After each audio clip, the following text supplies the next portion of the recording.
Naweza nikasema kwamba dudumizi litaingia ndani ya Tanzania. Dudumizi kwenye upande wa soka kwa upande wa Tanzania, kulingana na kashfa ambazo zimekuwa zikiendelea huko mitandaoni. Mambo mengi yanazungumzwa kwa upande wa shirikisho la mpira miguu duniani FIFA. Nini hasa ambacho wanakifanya hivi sasa? Hii ni baada tu ya kuona ni kama hivi kwenye mechi ya dabi ya Kariakoo kuna mambo mengi ambayo yanaendelea. Hii ni kutokana na tangu tarehe 8 March ambapo mechi iliahirishwa, lakini mpaka ikaletwa tarehe 15 Juni, lakini baada ya hapo pia ikaahirishwa na sasa imepelekwa mpaka tarehe 25. Lakini inaonekana kama hivi maamuzi hayajatoka kwenye bodi ya ligi, yani maamuzi yametoka juu. Sasa tayari kuna mambo mengi ambayo yanaendelea ambayo nitakwenda kukuelezea hapa kiundani zaidi nini hasa ambacho kitajiri.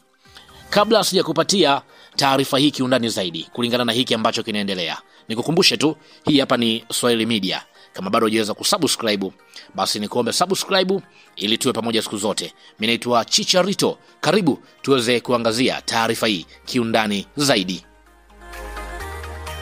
Katika kile kinachochukua sura ya kashfa kubwa ya kisoka nchini Tanzania, taarifa nzito zinaibuka kuhusu uwezekano wa serikali kuingilia moja kwa moja maandalizi na uamuzi wa kuahirishwa kwa mechi za watani wa jadi, ambapo hapa ninazungumzia kwenye upande wa Simba dhidi ya Yanga, hatua ambayo sasa inafungua mlango wa FIFA kuingilia kati hata kuifungia Tanzania kwa muda mrefu.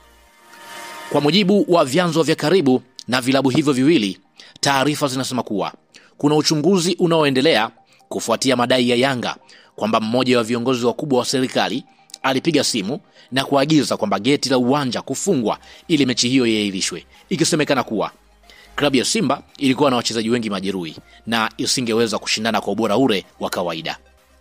Lakini pia ikuishia hapo tu.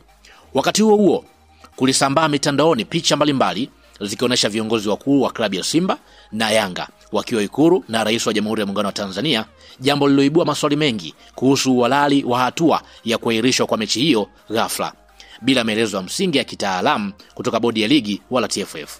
Hali hiyo imeongeza moto kwenye tetesi kwamba maamuzi ya mchezo huo hayakutokana na kanuni za mchezo wa mpira miguu, bali mashinikizo kutoka juu, jambo ambalo linapingana moja kwa moja na misingi ya FIFA kuhusu uingiliaji wa serikali katika masuala ya soka.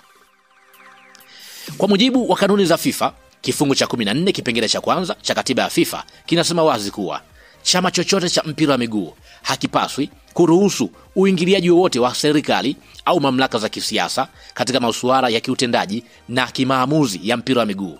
Kufeli kufuata kanuni hizo kunaweza kusababisha adhabu ya kufungiwa au kusimamishwa.